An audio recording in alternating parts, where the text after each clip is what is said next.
నమస్తే, welcome to VPR economics. మనం AP economics సంబంధించిన క్లాసులు అనేవి డిస్కస్ చేస్తూ ఉన్నాం. దానిలో భాగంగా మనం గత వీడియోలో 15వ ఆర్థిక సంఘం గురించి డిస్కస్ చేసాం. ఈ 15వ ఆర్థిక సంఘాన్ని ఎప్పుడు ఏర్పాటు చేశారు, ఏ నిబంధన ప్రకారం దీన్ని ఏర్పాటు చేశారు, ఎవరు ఏర్పాటు చేశారు, ఈ 15వ ఆర్థిక సంఘం యొక్క చైర్మన్ ఎవరు అనేటువంటి అంశాలని డిస్కస్ చేసాం. అదేవిధంగా ఈ 15వ ఆర్థిక సంఘం అనేది కేంద్ర రాష్ట్రాల మధ్య ఈ ఆర్థిక వనరుల పంపిణీ అనేది ఏ ప్రాతిపదికన చేస్తుంది, అదేవిధంగా పన్నుల్లో వాటాలు ఎంతగా విభజించింది అనేటువంటి అంశాలని, అదేవిధంగా ఈ ఆర్థిక సంఘం అనేది కేంద్ర రాష్ట్రాల మధ్య పన్నుల్లో వాటాని పంచడానికి ఏ అంశాలని ప్రాతిపదికగా తీసుకొని కేటాయింపులు చేసింది అనేటువంటి అంశాలని మనం గత వీడియోలో డిస్కస్ చేసాం. ఇప్పుడు ఈ వీడియోలో మనం ఈ ఆర్థిక సంఘం సిఫార్సుల మేరకు 15వ ఆర్థిక సంఘం సిఫార్సుల మేరకు ఆంధ్రప్రదేశ్ రాష్ట్రానికి 2021-26 మధ్య కాలంలో, అంటే మనకి ఈ ఆర్థిక సంఘ సిఫార్సులు అనేవి 2021-26 మధ్య కాలంలో మనకి అమల్లో ఉంటాయి. కాబట్టి ఈ అమల్లో ఉన్నటువంటి ఈ కాలంలో ఆంధ్రప్రదేశ్ ప్రభుత్వానికి ఈ ఆర్థిక సంఘ సిఫార్సుల మేరకు కేంద్రం నుంచి ఏ రకాలైనటువంటి పన్నులలో వాటా ఎంత వస్తుంది, గ్రాంట్స్ ఎంత వస్తుంది, ఇటువంటి అన్ని అంశాలు కూడా మనం డేటా అనేది ఈ వీడియోలో డిస్కస్ చేయడం అనేది జరుగుతుంది. మనం చెప్పుకునే ఈ అంశాలు అనేవి మనకి ఐఎస్ఎన్ రాజు గారి బుక్లో నుంచి తీసుకొని చెప్పడం అనేది జరుగుతుంది. అయితే మనం ఈ 15వ ఆర్థిక సంఘం ఆంధ్రప్రదేశ్ కేటాయింపులు అనేవి కోట్లలో ఎన్ని కోట్ల రూపాయలు కేటాయింపులు చేసింది, ఏ కేటాయింపులు చేసింది అనేది మనం డేటా అనేది చూద్దాం. అయితే ఈ ఆర్థిక సంఘ సిఫార్సులు అనేవి మనకి 2021-26 మధ్య కాలంలో అమల్లో ఉండడం అనేది జరుగుతుంది. ఈ ఆర్థిక సంఘ సిఫార్సులు అనేవి 2021-26 మధ్య కాలంలో మనకి అమల్లో ఉండడం అనేది జరుగుతుంది. అయితే ఈ ఆర్థిక సంఘ సిఫార్సుల మేరకు ఆంధ్రప్రదేశ్ రాష్ట్రానికి కేంద్రం నుంచి వచ్చేటటువంటి నిధులు అనేవి, ఆర్థిక సహాయం అనేది ఏ ఏ రూపాల్లో ఎలా ఎంత ఉందనేది మనం చూద్దాం. అయితే కేంద్ర పన్నులలో వాటా మనం ఆల్రెడీ చెప్పుకున్నాం. కేంద్ర పన్నుల్లో అంటే కేంద్రానికి వచ్చేటువంటి పన్నుల్లో రాష్ట్రాలకి వాటాని 41% వాటాని రాష్ట్రాలకి పంచాలి, 59% వాటాని కేంద్రం ఉంచుకోవాలని ఈ 15వ ఆర్థిక సంఘం సిఫార్సు చేసింది. సో ఆ విధంగా ఈ 41% వాటాలో మన ఆంధ్రప్రదేశ్కి వచ్చేటటువంటి వాటా ఎంతంటే 1,70,976 కోట్ల రూపాయలు ఈ 5 సంవత్సరాల కాలంలో ఆంధ్రప్రదేశ్ రాష్ట్రానికి కేటాయించాలని మనకి 15వ ఆర్థిక సంఘం సిఫార్సు చేయడం అనేది జరిగింది.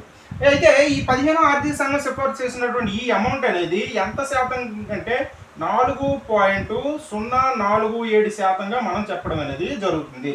ఆంధ్రప్రదేశ్ రాష్ట్రానికి 15వ ఆర్థిక సంఘం సిఫార్సుల మేరకు ఎంత శాతం కేంద్ర పన్నుల్లో వాటా లభిస్తుందంటే 4.047% వాటా అనేది లభించడం అనేది జరుగుతుంది. అదే అమౌంట్ పరంగా అయితే 1,70,976 కోట్ల రూపాయలు లభించడం అనేది జరుగుతుంది. అదేవిధంగా ఈ ఆర్థిక సంఘ సిఫార్సుల మేరకు ఆంధ్రప్రదేశ్ రాష్ట్రానికి వివిధ రకాలైన గ్రాంట్ల రూపంలో కేంద్ర ప్రభుత్వం నుంచి ఎంత వాటాలు వస్తున్నాయంటే వివిధ రకాలైన గ్రాంట్లు అనేవి ఇస్తుంది.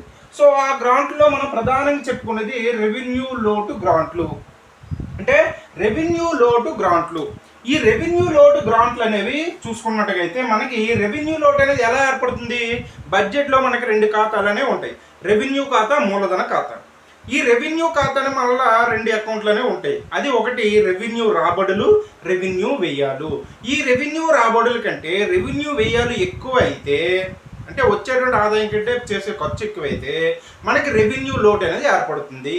ఈ రెవెన్యూ లోటుని భర్తీ చేయడానికి కేంద్ర ప్రభుత్వం నుంచి రాష్ట్ర ప్రభుత్వానికి గ్రాంట్ రూపంలో, గ్రాంట్ అంటే తిరిగి చెల్లించాల్సినటువంటి అవసరం అనేది లేదు, సో విరాళం లాంటిది. సో అలా వచ్చేది ఎంత అంటే 30,497 కోట్ల రూపాయలు రాష్ట్ర ప్రభుత్వాన్ని, ఆంధ్రప్రదేశ్ రాష్ట్ర ప్రభుత్వానికి ఇవ్వాలని 15వ ఆర్థిక సంఘం సిఫార్సు చేయడం అనేది జరిగింది. అదేవిధంగా పంచాయతీలకు గ్రాంట్లు ఎంతంటే 10,231 కోట్ల రూపాయలు గ్రాంట్లు ఇవ్వాలని సిఫార్సు చేయడం అనేది జరిగింది. అదేవిధంగా పట్టణ నగరపాలిక సంస్థలకు గ్రాంట్ల రూపంలో కేంద్ర ప్రభుత్వం అనేది ఆంధ్రప్రదేశ్ రాష్ట్ర ప్రభుత్వానికి ఎంత ఇవ్వాలని సిఫార్సు చేసిందంటే 5,231 కోట్ల రూపాయలని కేంద్ర ప్రభుత్వం అనేది 15వ ఆర్థిక సంఘం సిఫార్సుల మేరకు 2021-26 మధ్య కాలంలో మనకి ఈ పట్టణ నగరపాలిక సంస్థలకు గ్రాంట్లు అనేవి 5,231 కోట్ల రూపాయలు ఇవ్వాలని సిఫార్సు చేయడం జరిగింది. అదేవిధంగా ఆరోగ్య రంగం అంటే ఈ పట్టణ నగరపాలిక సంస్థలు, పంచాయతీలు వీటికి సంబంధించినటువంటి ఆరోగ్య రంగానికి 2,601 కోట్ల రూపాయలు కేటాయింపులు అనేది చేసింది.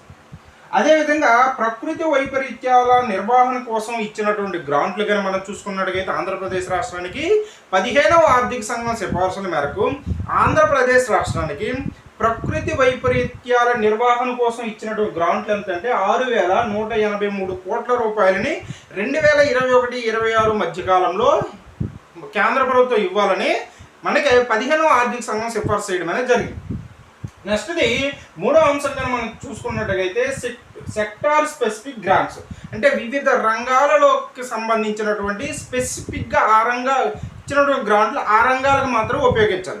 అలాంటి గ్రాంట్లు కానీ మనం చూసుకున్నట్టుగైతే ఆరోగ్య రంగం కోసం ఉపయోగించాల్సింది 877 కోట్ల రూపాయలు గ్రాంట్స్ ఇవ్వాలని మనకి 15వ ఆర్థిక సంఘం సిఫార్సు చేసింది. అదేవిధంగా గ్రామ రహదారుల కోసం 344 కోట్లు గ్రామ రహదారుల కోసం ఇవ్వాలని సిఫార్సు చేయడం అనేది జరిగింది. అదేవిధంగా ఆర్థిక గణాంకాల నిర్వహణ కోసం 19 కోట్ల రూపాయలు, న్యాయపాలన అదేవిధంగా న్యాయ వ్యవస్థ నిర్వహణ కోసం 295 కోట్లు అంటే 295 కంటే ఎక్కువ ఎంతో కొంత ఎక్కువ మనకి సిఫార్సు చేయడం అనేది జరిగింది. అదేవిధంగా హైయర్ ఎడ్యుకేషన్ ఉన్నత విద్య కోసం 250 కోట్లని సిఫార్సు చేసింది. అదేవిధంగా వ్యవసాయ రంగ సంస్కరణలు తీసుకురావడం కోసం 4,290 కోట్ల రూపాయలని వ్యవసాయ రంగ సంస్కరణలు తీసుకురావడం కోసం మనకు 15వ ఆర్థిక సంఘం అనేది ఆంధ్రప్రదేశ్ ప్రభుత్వానికి 4,290 కోట్ల రూపాయలు గ్రాంట్స్ని మంజూరు చేయాలని సిఫార్సు చేయడం అనేది జరిగింది. అయితే 4వ అంశం చూసుకున్నట్లయితే స్టేట్ స్పెసిఫిక్ గ్రాంట్స్ అంటే రాష్ట్రాలకు సంబంధించి స్పెసిఫిక్ కొన్ని రాష్ట్రాలకి ఇచ్చేటటువంటి గ్రాంట్లు కానీ మనం చూసుకున్నట్టుగైతే 2,300 కోట్ల రూపాయలు ఆంధ్రప్రదేశ్ రాష్ట్రానికి ఈ విధంగా గ్రాంట్ల రూపంలో రావడం అనేది జరిగింది. ఈ విధంగా మనకి ఈ 15వ ఆర్థిక సంఘం సిఫార్సుల మేరకు ఆంధ్రప్రదేశ్ రాష్ట్రానికి 2021-26 మధ్యకాలంలో వచ్చినటువంటి మొత్తం వనరులు ఎంత అంటే 2,34,103 కోట్ల రూపాయలు. 2,34,103 కోట్ల రూపాయలు 2,34,103 కోట్ల రూపాయలు మొత్తం పన్నుల రూపంలో వచ్చినటువంటి వాటా అదేవిధంగా గ్రాంట్స్ రూపంలో వచ్చినటువంటి వాటా మొత్తం కలిపి మనకి 2,34,103 కోట్ల రూపాయలు అనేవి ఈ కేంద్ర ఆర్థిక సంఘం యొక్క సిఫార్సు మేరకు మనకి కేంద్ర ప్రభుత్వం నుంచి ఆంధ్రప్రదేశ్ రాష్ట్ర ప్రభుత్వానికి వచ్చినటువంటి మొత్తం అమౌంట్ ఎంతంటే 2,34,103 కోట్ల రూపాయలని ఈ 5 సంవత్సరాల్లో మన కేంద్ర ప్రభుత్వం అనేది బదిలీ చేయాలని సిఫార్సు చేయడం అనేది జరిగింది. ఇది మనం ఈ వీడియోలో చెప్పుకున్నటువంటి ఈ డేటాకి సంబంధించినటువంటి అంశం.